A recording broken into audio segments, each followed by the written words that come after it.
jarriko gara. Egunean Primeran. behineko gara aipatuko dugu, jak esan Bai, diozunez, bai, bai, bale? bai. Oida, Bale, bai, bai, eta bai. gero txorietara. Oso ondo, orain arte. Venga, bai. Eta salsa gorputzaren izan Euskal Herri tropikal Ongi etorri paradisura Euskera tropikala, euskakin tropikala Merengue eta salsa dauenaren izan Goizerokoaren lehenengo orduan gaude, aurkezpenean gaurkoan saio berezia izango dugu, bai irrati bidez eta baita Twitch bidez sustatuko lagunekin. Eta Luisjo izaten dugu, baina gaurkoan ez dator bakarrik. Egunon, Luisjo. Bai, horretxe aurkeztuko dizuet nire lankide bat, gaurko gaiaz, gai teknologiko zehatz, Bai. ni baino gehiago dakiena, eta sustatun gauza batzuk azaldu dituena, eta gaur irratirako eta Twitcherako ere bai. Hori da. Bueno, baina horrekin hasi aurretik eta saio berezia aurkeztu aurretik, azken albiste bat izan da. Orain dela ordu erditxo bat sustatun ikusi duguna. Bai, Luisjo. oraintxe iragarri dugu, nik banekien dela egun batzuk. Claro. Datorren astelenean, egunean behin jokoaren 12. denboraldia hasiko da. Bueno. Berriro ere oporraldi arteko tarte bat, 9 aste izango dira uztailera bitartean. Aurrekoa 4 urte bete genituen onjala hilabete. Bai. Eta, bueno, jokoak martxan. Kasu honetan Elkar argitaletxe eta denda kateak jarriko dituzko sariak eta beste hainbat babesleren berri ere bai aplikazioan eguneratu dugu aplikazioa. Bueno. Eta sustatun bertan ere gaur goizean publikatu da. Orduan, Bueno.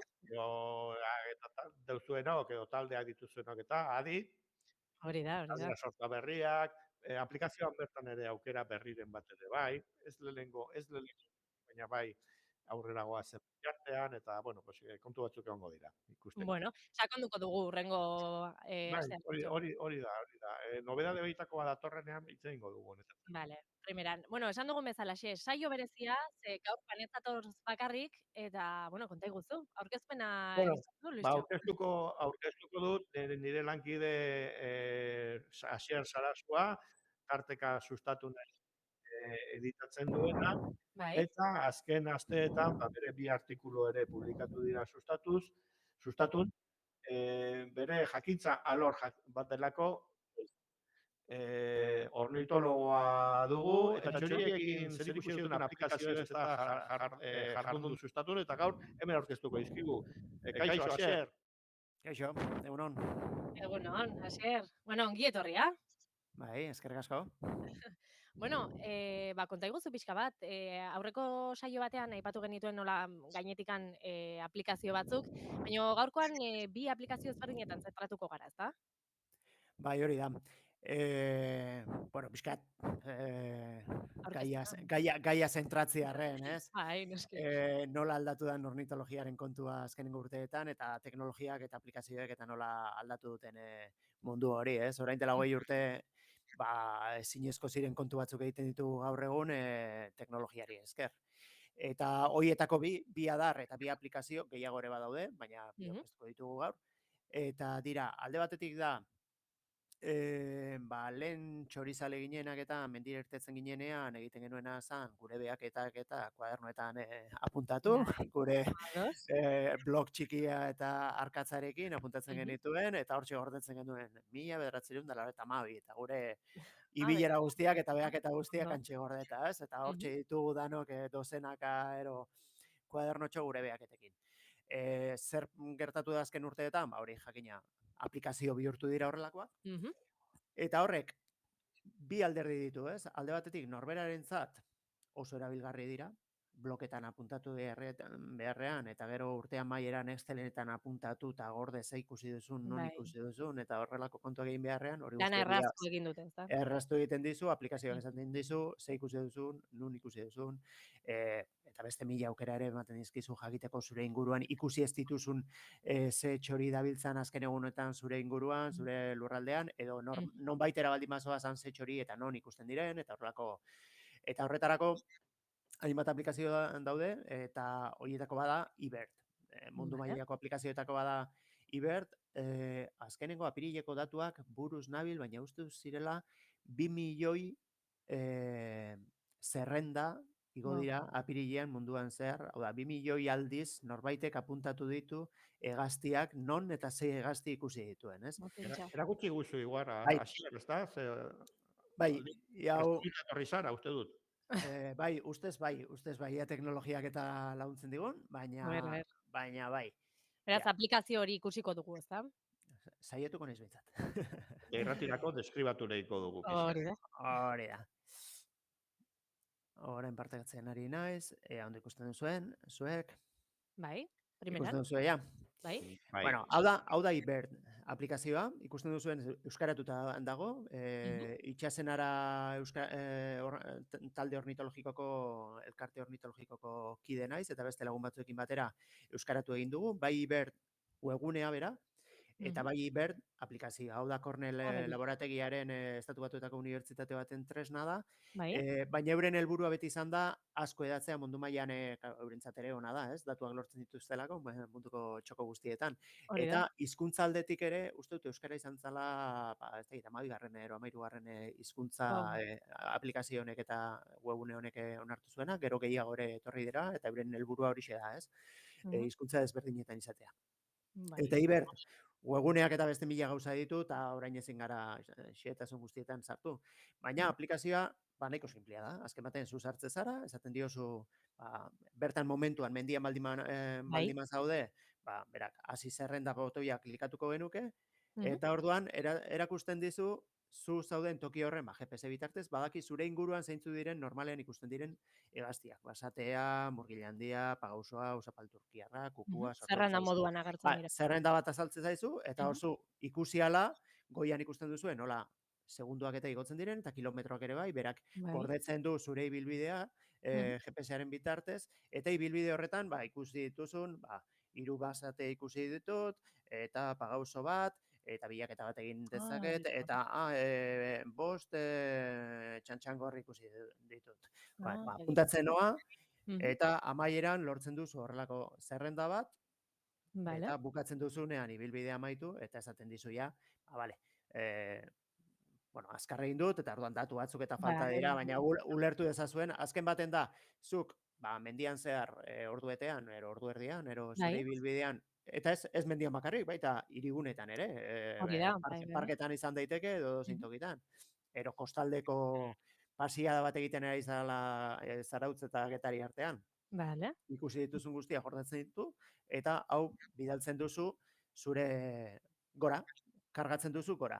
Eta orduan, gero, zure zerrendetan, hemen azaltzen dira nik azken aldian igo ditudana, Eibarren, Maltzan, Mandiola, gehienak Eibarren guruan dira, Kantabrian ere bai, Xorroxin Urkauzian, Teruelen, Tragazete, azken aldian ibili naizen tokietako zerrendak dira hauek, eta hauek zuretzat dira lagungarri hau egiten dizutelako. Esaten dizutelako, une bakoitzean zer ikusi duzun eta non. Azken urteetan ikusi ditudanak dira, 2022an Gipuzkoan ikusi dituen 153 espezie, aurten momentuz 97 espezie ezberdin ikusi ditut Gipuzkoan, aldatu dezaket, zenbat ikusi ditut mundu guztian. Aurten 153 ikusi ditut, ez? Eta klikatzen baldin badut 153 horretan, azaltzen zait, zeintzuk dira aurten ikusi ditudanak, eta lehenengo aldiz espezie hori nun ikusi dudan, ez? Azkena ikusi dudana aurten, sasitxori arrunta izan da, kuadrikula baten zenbakia daukator, zentzo baterako indako zera, Eibar eta Markina artean ikusi nuen, ez? Eta gero, espezie bakoitzaren informazioa edo zerbait agertzen da? Eta gero, hori da, hau gero lotuta dago, sasitxoriaren zera eta aplikazioan aukera gutxiago daude, baina webgunean, nahi bada beste baten etorreko naiz webgune ere ikustera, webgune ere euskaratu genuen. Lan aurreatzeatik. Eta, hau itzaren dut. Eta, baina webgunea lotuta dago Birds of the World izeneko datu base erraldoi batekin, hori ere, editorial batena zen, eta orain Cornell da ornitologia mailan, Google teknologia bezala ero Amazon, horrelako erraldoi bat da Cornell, ez? Eta ordean, Cornellek kudeatzen duen datu base bat, non argazkiak dauden, ze, karo, zerrenda honetan nik gehitu ditzaket argazkiak, hegaztien argazkiak, eta Mm. gehitu ditzake eta argazkien soinuak. Ah, Eta hori ere kornelen gordetzen da datu base erraldoietan, eta horrek elikatzen du, alde batetik esan dudana, niretzat ere garrantzitsua da, estadistikak ematen dizkidalako, baina hau batez ere garrantzitsua da zientzia hiritarra ero deitzen den horretarako, ez? Bai. Hau da, orain dela 20 urte, ikerketak egiteko txantxangorriaren migrazioari buruz, ero fenologia, ero edapen geografikoa zeintzen, ikerlariek lanak egin behar izaten zituzten, eta horretarako lan ordu asko sartu, eta diruak lortu, eta baina gaur hori, lan hori doan egiten duku milaka eta milaka eta milaka Erabiltzaile. txorizalek.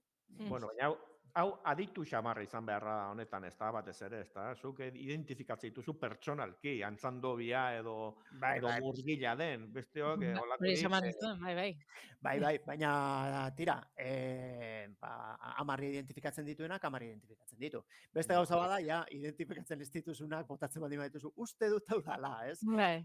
Baina, gero, iberdek dauzka gainbegiratze lana egiten duen jendea dauka, eta Euskal Herrian adibidez, lau gara pixkate jendeak sartzen dituan datuak eta gainbegiratzen ditugunak, eta horran astakeri ondiren bat ikusten baldin badugu, begiratu egiten dugu, aztertu egiten dugu, galdetzen diogu erabiltzaileari, hau benetan ikusi zen duen, ero azaldu dezakezu non eta nolako azen. Gogoratu dezu, bitxikeri horietako bat?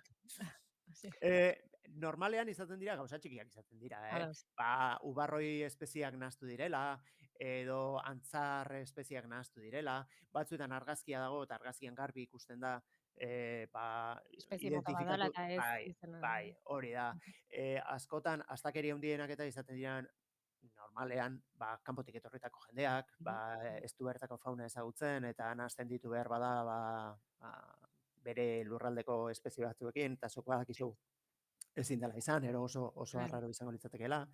Baina, orduan badago filtro bezalako bat. Eta gero, honen gainetik dagoena da inteligentzia artifiziala, adimena artifiziala, jakina. Hemen, gero ikerketa bat egin nahi baldin badu, ez dakit nongo ikerlarik edo unibertsitatek, datu guzti hauek jakina garbitu egingo ditu. Hartuko ditu, baina seguru nago, milioi bat datutik, adimen artifizialari esker, jakingo duela zeintzuk diren erabiltzaile fidagarriak, zeintzuk ez, eta garbiketa lan bat, estatistiko bat hor, algoritmo bitartez egingo duela, eta geldituko da, milioi bat datu baldin baditu txantxangorriari buruz, hartuko ditu 1000 erabiltzaile fidagarrien, 1000 datu egokienak, ez? Baina, Asier, hau adituentzako dan bezala, beste bat, hola... Bai. Ez jakintasunean bizi garen. Masterrik ez daukagun ontzat, beste zerbait ere badago, ez da?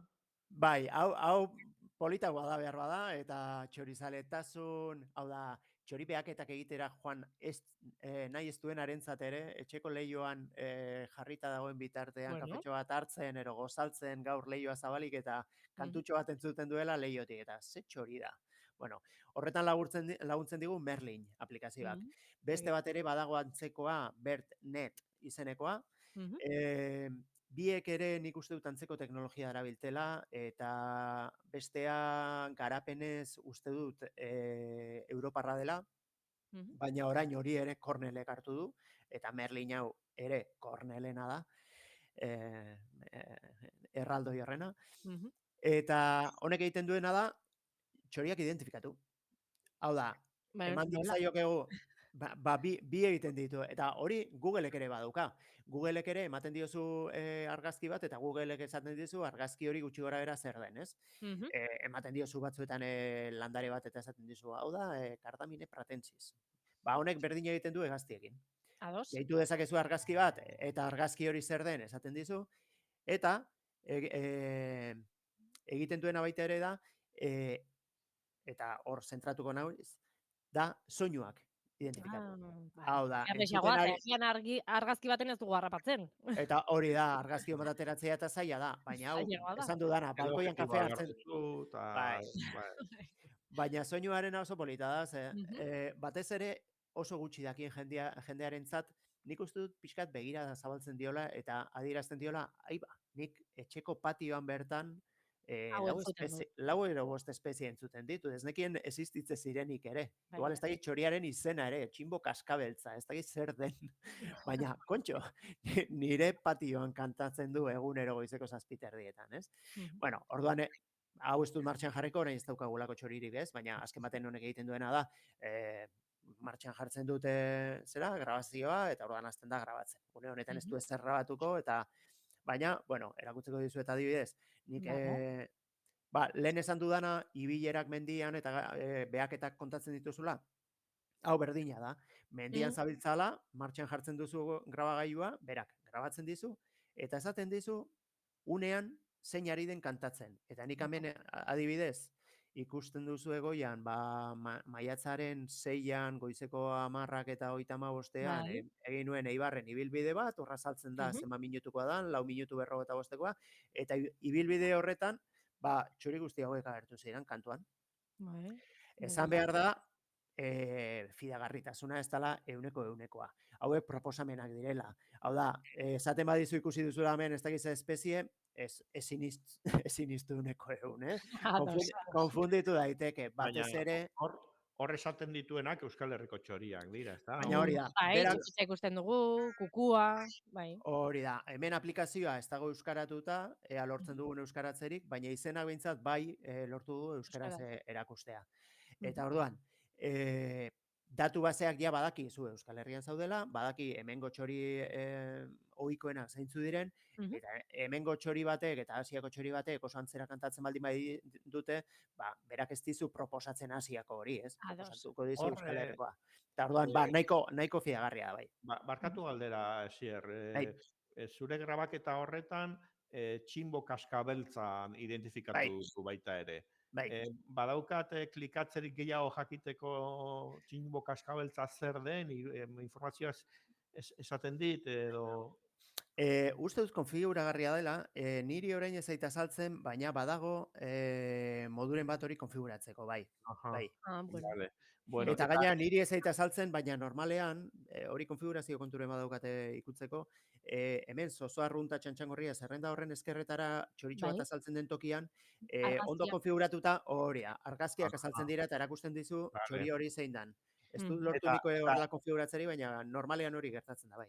Eta hau okerrezpanago igandean, edo egintzen nuen, edo ez dakit, onjela egun batzuk Bai. egintzen nuen, grabaketa hau berriz entzuterik badugu, errepaso bat, eta... Hori da, eta ikusiko duzuen nola, bueno, ez dakit ondo entzungo duzuen, ze karo, mugikorra ordenagailura botatzen ari naiz, ordenagailua zuei bidaltzen, eta gainera irratitik, eta ez dakit zer entzungo. Aber iristen Bueno, da. zerbait iritsiko da, eta Isilduko gara playa ematean. Bai. Eta batez ere ikusi nola, hemen txepetxa, txinboa, eta nola nabarmentzen diren horiz, horrek esan nahi du, hori dela une horretan, segundo erdi lehenago kantatzen ari zena, berak identifikatu du, eta esaten dizu, hau da txepetxa, hau da txio iberiarra.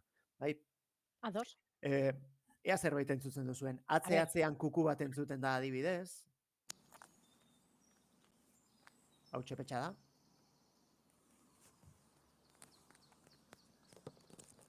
Txio iberiarra kantatu du.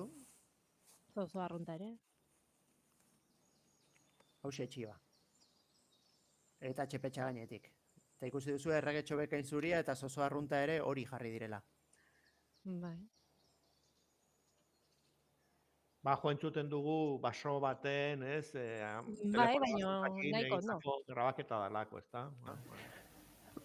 Bai, eta gero nire mugikorrarekin egindako grabaketa da, baso batean, hor, bueno, mila faktore daude, ez? Haizea dagoen, euria den edo ez dagoen, baina egoera egoki batean, esate baterako, zure etxean, balkoian probatzen baldin baduzu, ez badago trafiko handirik, eta ez badago aldamenekoa garrasika, entzuten diran hoiek, zuk belarriz entzuten dituzun hoiek, zeintzu diran ondo identifikatzen dizkizu. Bueno. Behar bada ez dizkizu ondo grabatuko, hau da, grabazio hauek, karo, ez dira profesionalak. Orain jarriko baina nahikoak dira, gutxi gora bera, idei bat egiteko eta testunguru bat jartzeko. Bai, bukatzeko beste zerbait ere erakutsiko diguzu, ez da beste app bat edo, ez? Orain ez nahi patu ez duguna, baina egingo dioguna artikulu bat, ez da, Asier? Begira. Bale, bai, hirugarren ardatza da, ez? Mendira joateko lehen erabiltzen genituen gidak, bueno, orain ere baditugu, ez? Paperezko gidak, hau da, Europako hegaztien gida. Collins gida da munduko Europako hegaztien inguruan ezagunena. Eta horrek badauka esate baterako bere bertsioa online.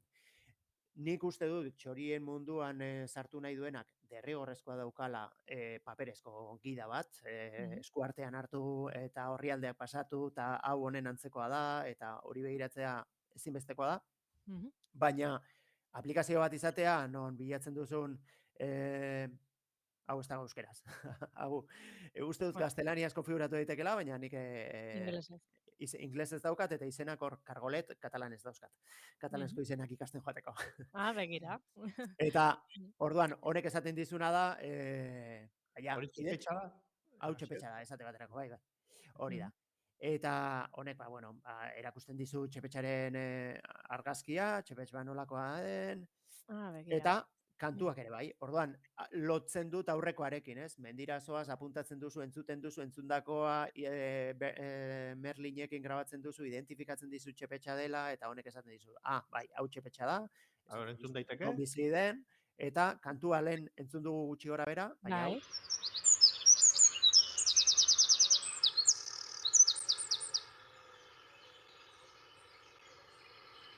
Oso ondo. Iritsi gara amaierara uste dut. Bai, baina, bueno, asko ikasi dugu gaurkoan ere, tarte honetan, eta gomendioa luzatu eta, Luisio, guretzat bigarren da hirugarren aplikazio hau izango zen. Bai, uste dut bai ez. Azteko, erritmo hartzeko. Bueno, eta bukatzeko gauza bat proposatu, txoriak.eus webgunea ere badago, aber hori aplikazio bilakatzen. Hori, saldu, webgune hori saldu, oso ondo dago. Vale, txoriak.eus esan duzu, ez da? Bai, hori ez aplikazio bezala, webgune bezala, baina Euskal Herrikoak hortxe, ez da?